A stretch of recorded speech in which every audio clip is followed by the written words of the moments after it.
Magandang gabi sa ating lahat. So maganda po ang ating pag-uusapan and thank you for coming tonight. Ano? Kahit na hindi tayo ganun karami, dahil hindi pa naman ganun karami yung mga couples, no? Pero I want to thank you all na nakarating kayo. Especially si Brother James, na first timer natin ngayon. Ayan. Nahatak ni Pastor Rapay, no? So ngayon po sa gabi nito, gusto ko po focus tayo sa pag-uusapan natin dahil napaka-importante po nito. Dahil marami pong mag-aasawa, ano po? Although alam natin na sa mag-aasawa po, sa mga couples, hindi po talaga maiwasan na hindi pagkakaintindihan. Tama, meron pa mag-asawa rito na hindi nag-aaway? Boring yun. Kapag may asawa ka, no? Listen ha? Kapag ikaw may asawa at hindi nag-aaway, boring yung pagsasama.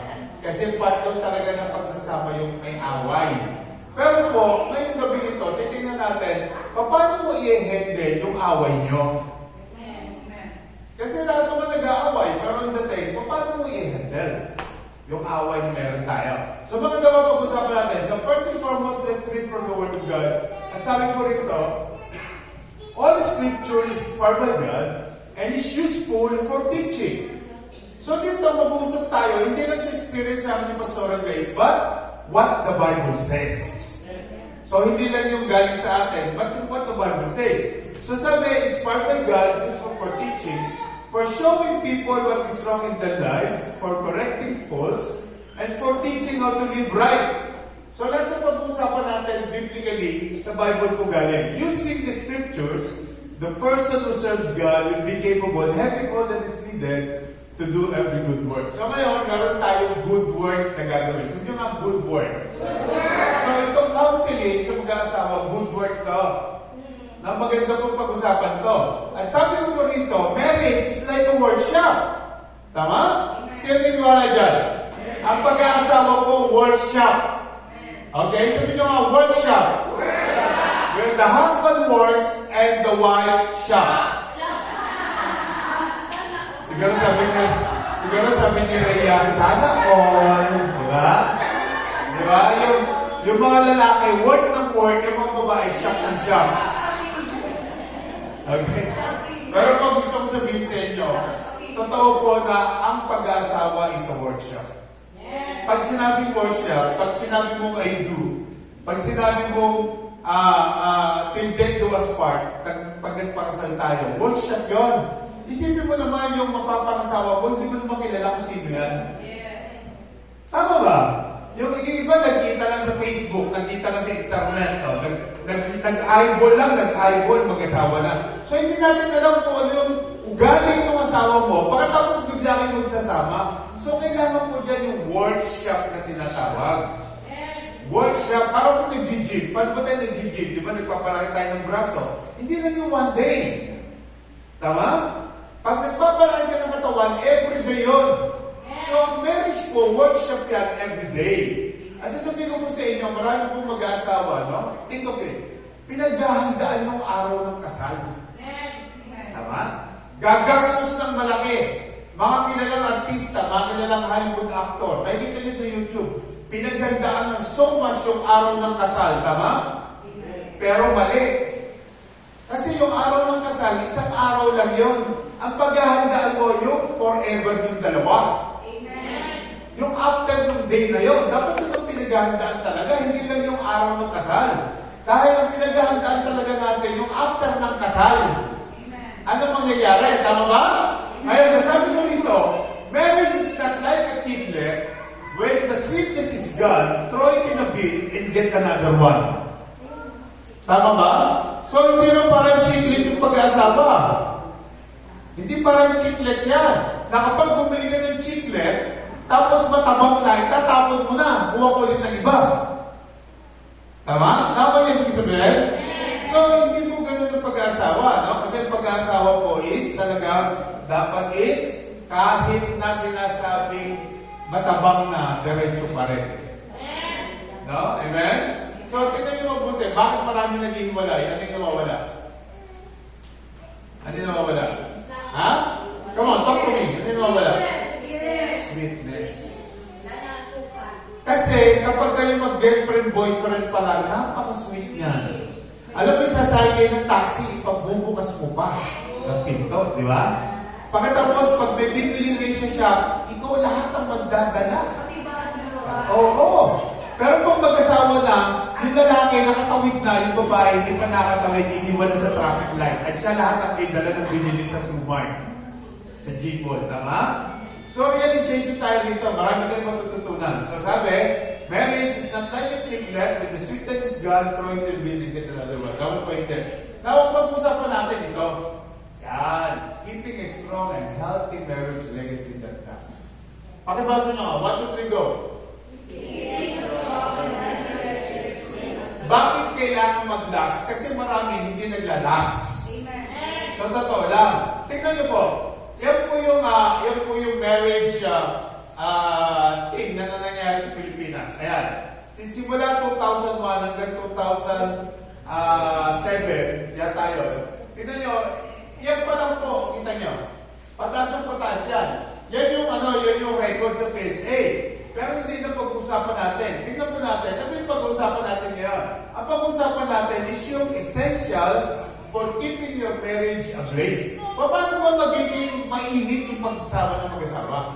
Paano? Yun ang pag-uusapan natin. Kasi yung marami nag-asawa, sa simula init. Habang tumatagal, palamig ng palamig. Tama? Bakit lumalamig? Ngayon, meron po tayong pag-usapang 4 na essential lang. Essentials. Na pag sinabi essentials, maliliit na bagay lang yan. 5. Number 1. Sabi ko sa number 1, 5 essentials. Number 1, pakibasa? Ano ang pakibasa mo? Words of affirmation. Number 2. Quality time. Ako, dami nag-iwalay dyan. Dami nag-iwalay sa quality time. Tama? Kasi akala nila yung quality time, yung magkatabi kayo, pero may kanya-kanya yung cellphone. Tama? Alam mo yun, yung magkatabi kayo, nandito yung lalaki, nandito yung babae, okay, magkatabi kayo, pero kanya-kanya yung cellphone. Hindi po quality time ng tawag doon.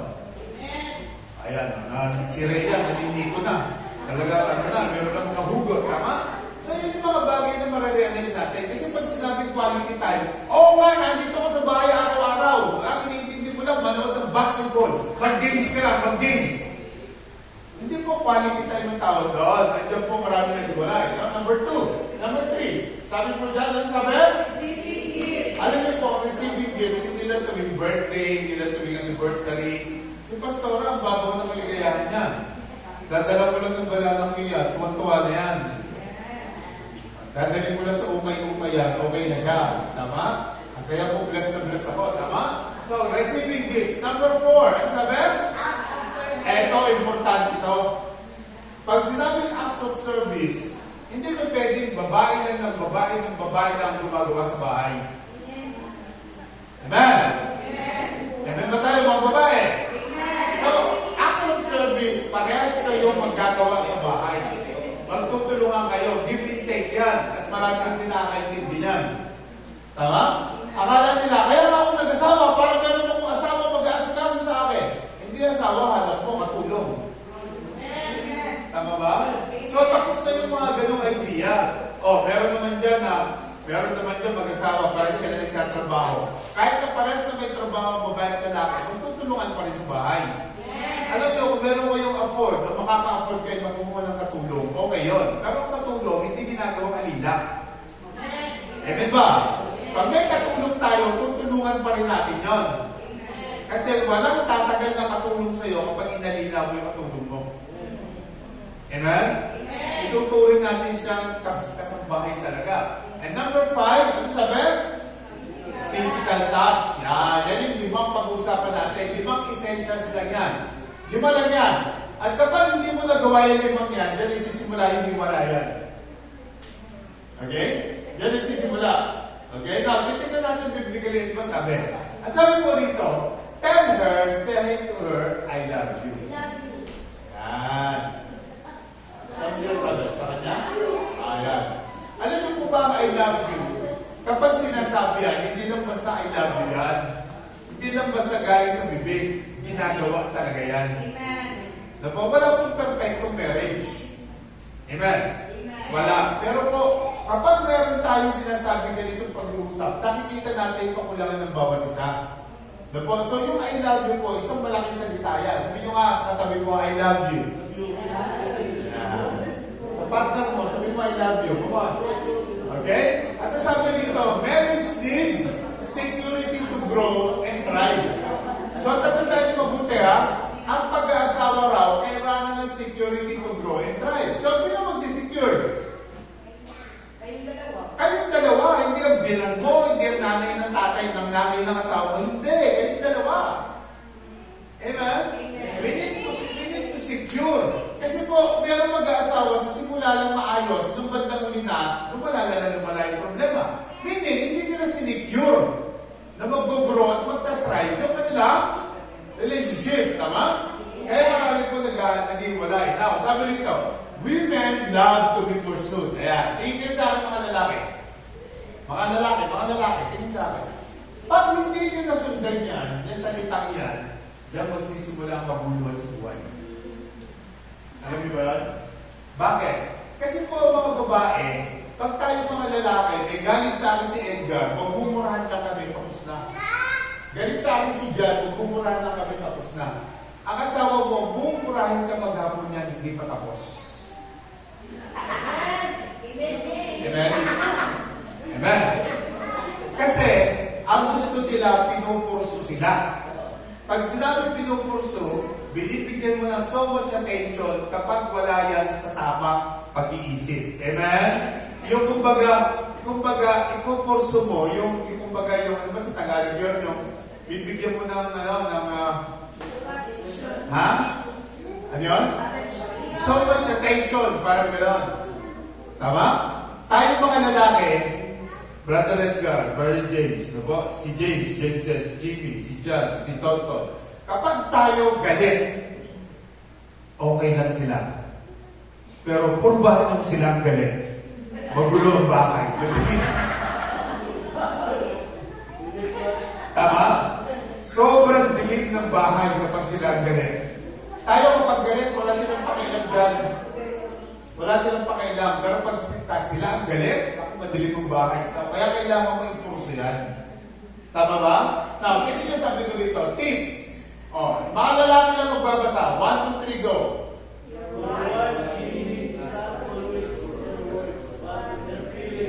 Okay, mga kalalakihan, tatandaan niyo palagi, kapag ang babae galit, yung galit niya, meron pang feelings behind yun. Tayo mga lalaki, wala na. Pag galit tayo, usap lang tayo, suntukan lang tayo, tapos na. Sila hindi pa tapos yan, may feelings pa behind. Kaya kailangan pinupurso mo. Amen. Nakuha niyo po ba? Amen. Tatandaan po natin mga kalalakihan yan. Kaya po marami naghihiwalay kasi meron silang pride pagdating dyan. Yung mga lalaki, walang kalamya-lamya. Galit na galit yung babae. Sometimes kasi yung mga babae, yung mga arte lang talaga yan. Okay na sila, pero gusto nila pinupurso pa. Amen. At kapag hindi naintindihan ng mga lalaki yan, kapag hindi naintindihan ng mga kalalakihan yan, diyan po nagsisimula yung World War II. Amen? Ako yan ibig sabihin? Amen? Yes, I got sa Israel. Tama? So, diyan po nagsisimula. So, kailangan po, marunong tayo mag-pursue kasi po ang mga babae may feelings pa behind. Amen po ba? Now, see this. So, sabi po rito sa next. Sabi po rito, listen, babasahin ko sa inyo. At sabi po, husband, love your wives. Ulitin nga natin. 1, 2, 3, go. Husband, love your wife. Sabi nito, just as Christ loved the church and gave himself up to make her holy. Okay, ito trivia to, katotohanan to, baka hindi nyo alam. Wala pong sinabi sa Bible na wife, love your husband. Wala kang nakita nyo. Amen. Alam niyo po ba yan? Ang sinabi lang ng Bible, husband, love your wife. Mamaya, wait na! Darating tayo dyan, okay? Ang sabi ng Bible, husband, love your wives. Hindi niya sinabing wives, love your husbands. Wala. So, bakit sinabing husband, love your wives? Ang sabi nito, just as Christ loved the church and gave himself up to make her holy. So, si Jesus po nagpapako sa cross kasi mahal niya ang church. Hindi ko naman sinasabi magpapako yung mga kalalakihan. Hindi po, hindi ko sinasabi. Ang sinasabi lang ng Bible is, mahalin natin ang ating mga asawang babae. Again, ulitin ko sa Tagalog, wala pong sinabing mga babae, mahalin nyo ang asawa ng lalaki. Wala. Pero mamaya, pupunta tayo sa part nila. Okay? Sasabi, love, husband, love your wives. Okay, now, allow the law of sowing and reaping to work in your marriage. Pag sinabi mong sowing and reaping, kung ano yung tinanim mo, yun ang aanin mo. Tama po ba? So ngayon, ang sabi ko dito, if you keep doing what you're doing, you'll get more of what you got. So kung ano yung ginagawa mo palagi sa loob ng pagsasama niyong mag-asawa, yun ang babalik sa'yo. Amen. Are you there? Naintindihan mo ba natin? So kaya natin sinabi yan because of this word. Ang sabi, for whatever a man sows, that is what he will reap. Kung ano yung tinanim mo, yun ang aanihin mo. Now, anong sabi ko rito? You will only reap when you sow. If you sow love, ayan. Kung ang tinanim mo pala yung sama ng loob, aani ka ba ng love? Hindi. Kasi yung tinanim mo sa asawa mo, pala yung sama ng loob, ang aanihin mo, tripling sama ng loob. Amen. Nakunin mo ba? So sa pag-aasawa, kapag tinaniman mo ng tinaniman ng pagmamahal, ang babalik sa'yo ay?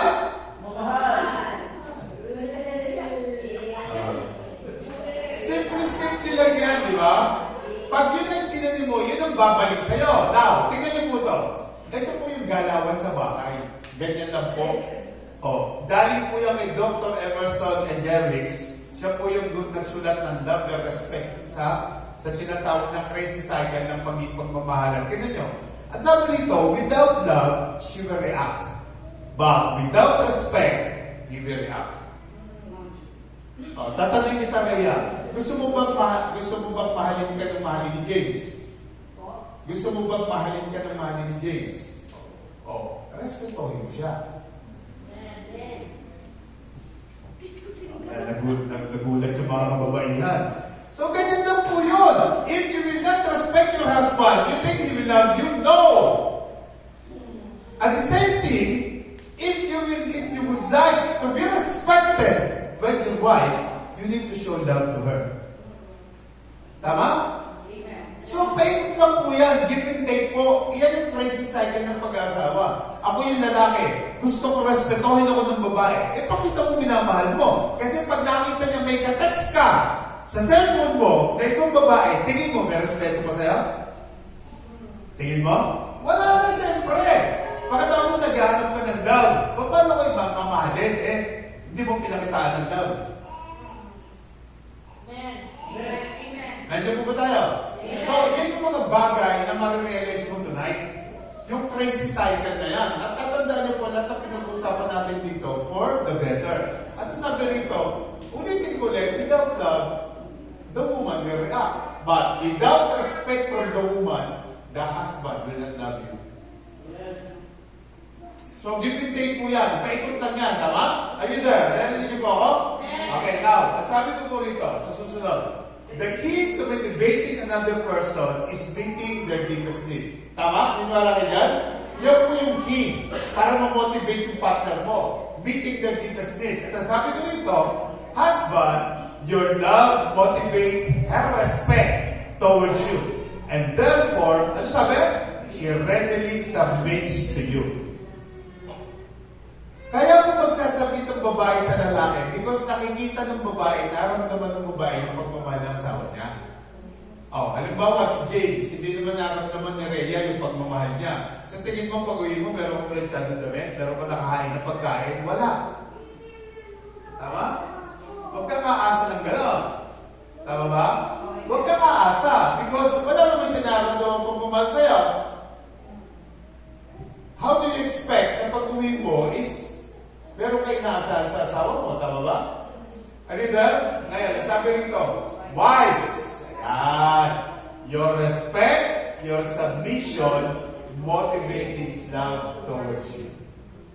Kaya ka naman mamahalin ng asawa mong babae is because ng lalaki is because nire-respeto mo siya at nagsasabit ka sa kanya.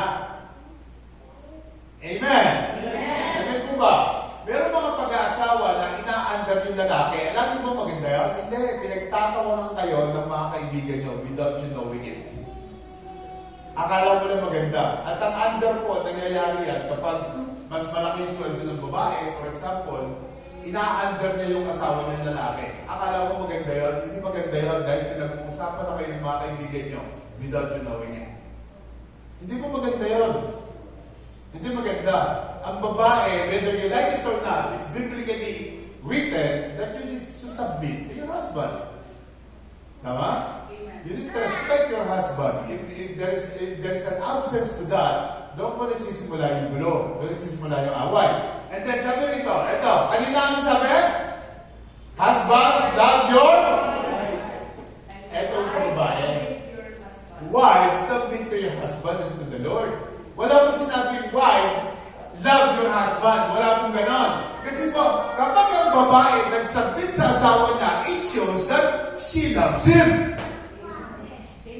Tama ba? Automatic yun. May pagmamahal na nangyayari. Why? Because she submits to him. Amen? So, ang Bible po malinaw. Ang lalaki mamahalin ng asawa, ang asawang babae kung sasabit sa asawang lalaki. Yun po yung sinabi ng Panginoon. Ang Bible po mismo nagsabi niyan. Tama? Amen? So, for you to know na mahal ka ng asawa mo, nagsasabit siya sa'yo. Tama? Now, ito po, huwag na natin pag-usapan yan. Para sa mga unbeliever. Okay, now, tignan niyo po sabi rito. Show her honor, respect, and value your wife. Sabi rito, who can find a virtuous and capable wife? She is more precious than rubies. Her husband can trust her, and she will greatly enrich his life. She brings him good, not harm, all the days of her life. No? Amen po ba? Naintindihan yung sabi ng Bible? Ang sabi ng Bible, ang babae raw, kailangan pakitaan ng honor, respect, at kailangan binavalue natin siya. Kasi po, ang babae po is precious than rubies. Now, sa verse 11, sabi niya, her husband can trust her, and she will greatly enrich his life. Ang sabi po, sa ibang translation, her husband has full confidence in her, and lacks nothing of value. Ako po, hindi ako naniniwala doon sa mga Kristiyanong ang tagal na sa church. Seloso pa. Hindi po ako naniniwala sa mag-asawa ko yan. Yung ang tagal nila sa Panginoon, ang tagal nila born again, bakit selosa pa masyado yung babae? At meron din mga lalaking selos pa rin na selos. Bakit? Anong meron? So walang tiwala sa isa't isa. Tandaan nyo, kapag ang tiwala na wala, mabuti na ang buhay nyo. Yes! Nasa Panginoon na kayo, bakit selosa pa rin hanggang ngayon? Na kung saan pupunta yung lalaki, nakabuntot ka. Tama? Na parang may gagawin kalokohan yung asawa mo, paras kayo na sa Panginoon. Ganun din. Vice versa. Ganun din yung babae sa lalaki, lalaki sa babae. Dapat po hindi na gano'n. Dapat yung trust nandoon na. Amen? Amen po ba? Okay. Matakal mo, 5 na anak nyo, selos pa na selos. Grabe naman. Tama? O next. She's energetic and strong and hard worker. Yan yung mga babae. Kapag kayo nakakita ng ganyang babae sa loob ng bahay, naku, napaka-bless nyo. Her children stand and bless her, her husband praises her. Alam niyo po si Pastora po, no, kami bago pa lang yung born again si Grace. Lagi pong mainitin ang ulo sa mga konting issues lang, no? Meron pa rin naman siya ganung issue, pero po hindi ko may pagpapalit sa kanya, yung napakalinis niya sa bahay. Asikaso niya po yung bahay, asikaso niya po. Lalo na po nasa Dubai pa kami. Diba? Hindi po ako darating ng bahay na maruming bahay. Laging malinis yan. At yung pagkain, nakahain na palagi yan. Lahat ng pangailangan ko kay nandoon. Yung kailangan planchadong damit, planchadong uniforme, nandoon lahat. Kasi po tayo mga lalaki, tandaan yung mga babae, listen to me carefully. Kapag kayo dumating sa bahay ang asawa niyo at marumi ang bahay, tandaan nyo, mawala ng respeto sa iyo. Mawala ng pagmamahal sa iyo. Kasi yung mga lalaki, pag uwi ng bahay na marumi ang bahay, nakakabawas points yan. Pero kapag dumating kami na malinis ang bahay, nako! Napakasarap kasi magpahinga kapag ang bahay malinis. Amen? Amen po ba? Ba't natahimik kayo lahat? Amen ba? Okay? So, ganun po, kapag ang bahay malinis, masarap tirahan. Pero mga bahay na marumi, kasi parehas kayo marumi, hindi problema ng dalawa yan. At nakakahiya, yung pag may pumasok sa bahay nyo. Although hindi magsasalita yun, pero sa loob-loob nila, grabe naman yung bahay nila, dumi. At yan po isang bagay na lagi namin pinapakalagaan ni Grace, kasi po mga pastor kami ng church, hindi maganda na marumi yung bahay palagi. Tama? Kailangan po malinis. Kasi, sasabihin ko po sa inyo, pag nakita ko kung ano yung tsura ng bahay mo, kung gano'ng marumi yan, yun ka. Yun ka. Lalo na sa loob ng sakyan, pag may sakyan ka, kung gano'ng marumi yung kotse mo, yun yung kwarto mo. Tama? Amen. Narinig niyo po ba ako? Amen. So, ito po mga bagay na tatandaan natin kasi po, maganda mong pag-usapan to. So, next. Ibig sabihin dito, division of labor is a must.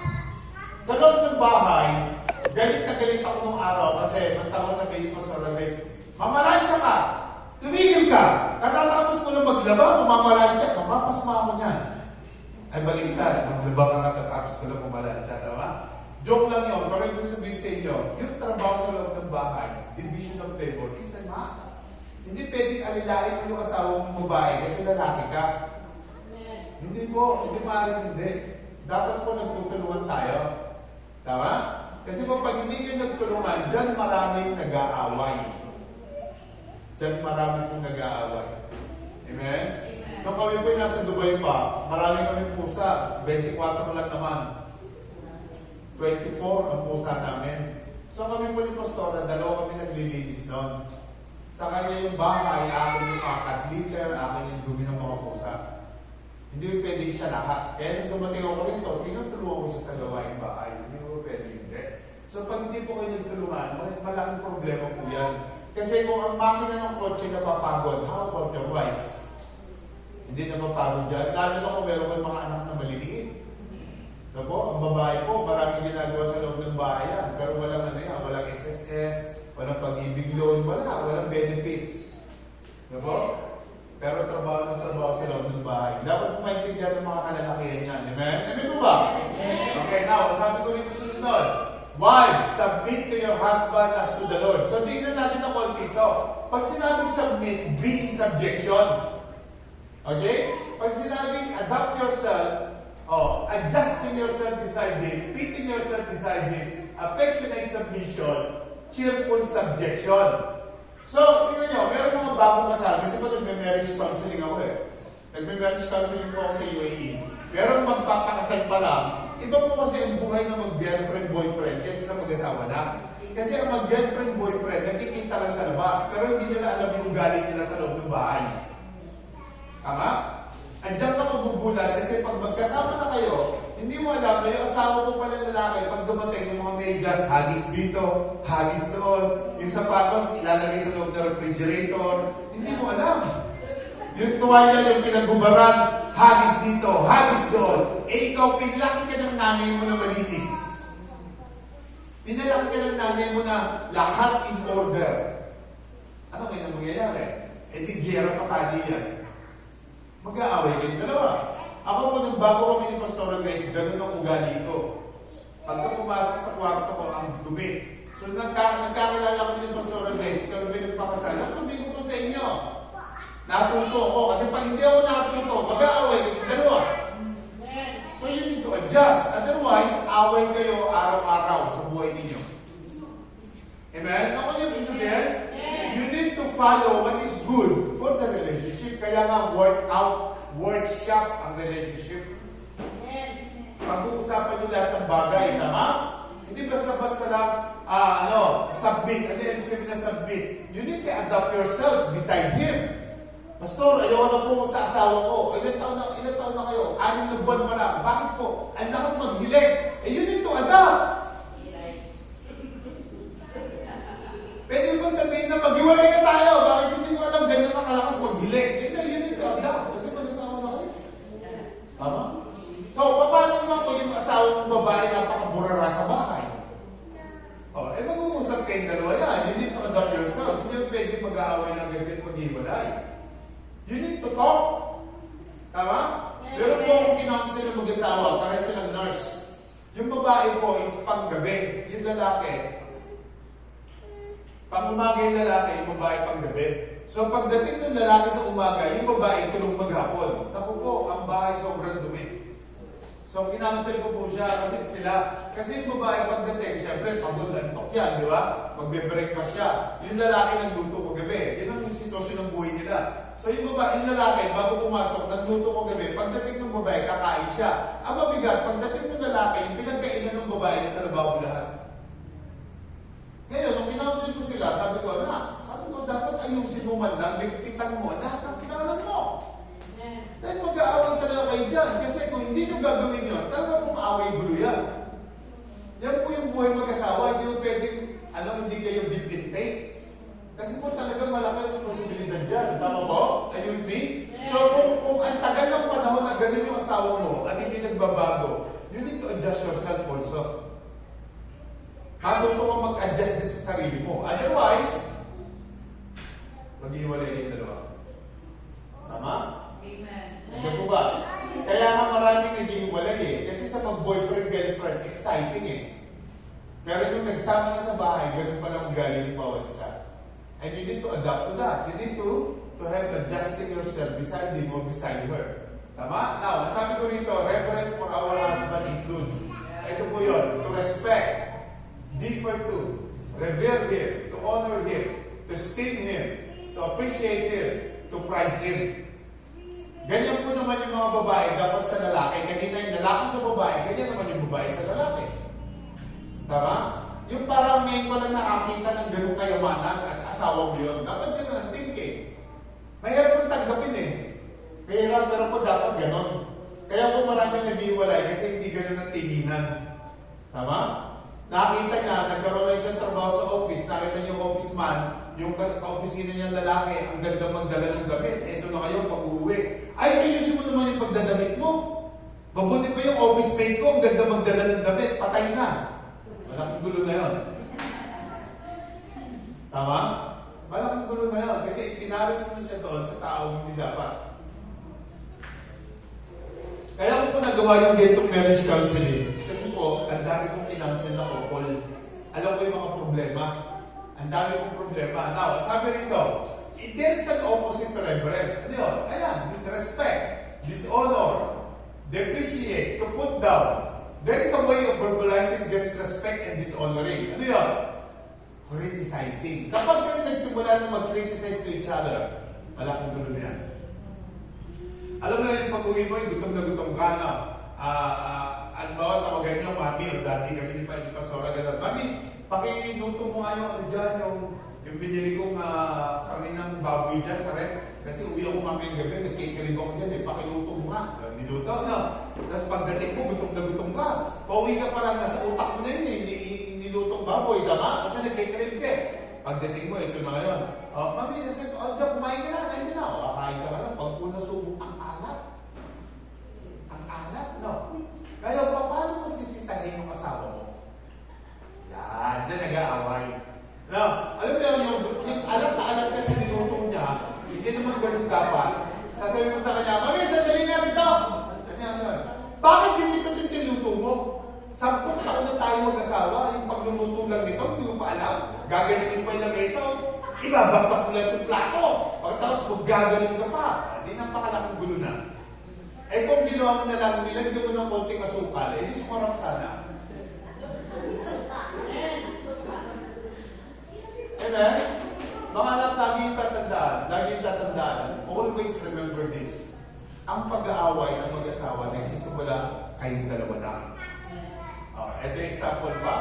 Meron isang nag-away, muntik na mag-iwalay. Ito nangyari. Yung babae, nakalimutan niya yung kanyang susi sa drawer. Eh yung car lift niya nasa baba na. May car full siya. So akit ulit siya. Eh yung kasama niya nagmamadali rin, paalis na rin. Pagbukas siya ng pinto ng kwarto, natapunan yung damit niya ng coffee. Eh nagko-coffee yung asawa niya lalaki. Natapunan. So ito na ngayon ang senaryo. Ang tanong, ano gagawin mo? Makikipag-away ka ba? O palitan mo yung damit mo, magmadali ka at tumakbo ka dahil yung careful mo na hintay. Nag-away sila, nagpurahan sila. Hanggang sa umalis na yung carpool, naiwan siya. Pagdating doon sa trabaho, ang init ng ulo niya maghapon kasi may meeting, naiwanan siya. Hindi ka hintayin ng carpool. Dahil nag-aaway pa kayong dalawa. Tama? So dapat, nagpalit ka ng damit at umalis ka na. Tawagan mo yung carpool mo, bababa na po ako sa dalilan, natapunan ako ng coffee, magpalit lang ako ng blouse. O di, pagkapalit mo, umalis ka na. Unang-una, hindi naman sinadya ng asawa mo na tapunan ka ng coffee. Sana kung dumating ka, binuhusan ka, yun ako mag-away. Tama? Yan yung mga simpleng problema ng mag-asawa na nagsisimula. Amen po ba? So you need to adjust to each other. Kailangan po mag-adjust kayo. Yung criticizing kasi mabigat yan. O nagpa-plancha ka ng damit. Grabe, ang damit mo, yung lakos. Nagkakahalaga ng 3,000 piso. Binili mo sa sumat mo, lakos no. Eh yung pinalaban mo sa asawa mo, naku, nung natapos laban, nakawaan na ang Soldrox. Sa harap pa talaga. O pinaplancha mo, si misis mo, tumawag yung nanay niya, may sakit, may emergency. Nakalimutan yung plancha doon sa lakos. So si lakos kayo, nalitsyon. Eh ang bili mo 3,000. Paano naman yan? Kaya masarap sometimes, mag-ukay-ukay ka na lang. So kahit na masunog, ang halaga, magkano? 150, okay na, wala tayong mag-awayan. Tama? Ukay-ukay ka na lang. Yan. Amen? So, paano mo haharapin yung ganung issue? Yan. Kasi po, tandaan niyo mabuti, sa buhay natin, nakadesign na yung mga mangyayari. May nangyari. Paano mo i-handle yung pangyayari ngayon? Nasa inyo yun. Kaya marami na diiwalay ng mag-asawa because yung sinasabing till death do us part, hindi nangyari. Kasi natapunan lang ng coffee, nag-iwalay na. Amen? Amen po ba? Amen. Maraming sitwasyon yan. Lingunin niyo yung buhay niyo mag-asawa. Ang daming sitwasyon na pinagdaanan niyo. Na ang laki-laki ng away niyo sometimes. Pero hanggang ngayon kayo pa rin. Eh ngayon nasa Panginoon na tayo. Dapat tuloy-tuloy na kaya tayo meron ganito. Dapat po kasi gagawin namin, suggestion ni Pastora na lahat ng couples, ika-counsel namin. Sabi ko, wala na akong time. Isahin na lang natin. Tama? Kaya ito ginawa natin. Amen? Now, sabi ko rito, in my submission to my husband, I must realize that marriage is entering into a covenant relationship, which means death to independent living. Listen to me carefully. Pag kayo nag-asawa na, tandaan nyo, hindi ka na pwedeng mag-ipon ng Jordan shoes. Hindi ka na rin pwedeng mag-ipon ng mga designer bag. Kasi hindi ka na nabubuhay ng independent. Meron ka ng partner. At alam ng asawa mo yung bawat bibilhin mo. Kapag hindi niya alam yan, mag-aaway kayo dalawa. Are you there? Naririnig mo ba ako? Oh. Tama? Bakit kinukurot ka na? Bakit nangyari? Okay? So, makikita niyo po, pag sinabing covenant relationship, contract yan, kaya nga marriage contract. Tama? Kaya kung pumirma ka sa marriage contract, ano ba yung contract? Till death do us part. Ang problema, dahil lang sa pera, nag-iwalay tayo. Amen? So, tingnan mo puti. Death to independent living. Sabihin nyo nga, death to independent living. So, meron ako i-discuss dito. Managing our finances or managing God's finances. Pero ito, ipinakita ko sa inyo, mamaya natin i-discuss.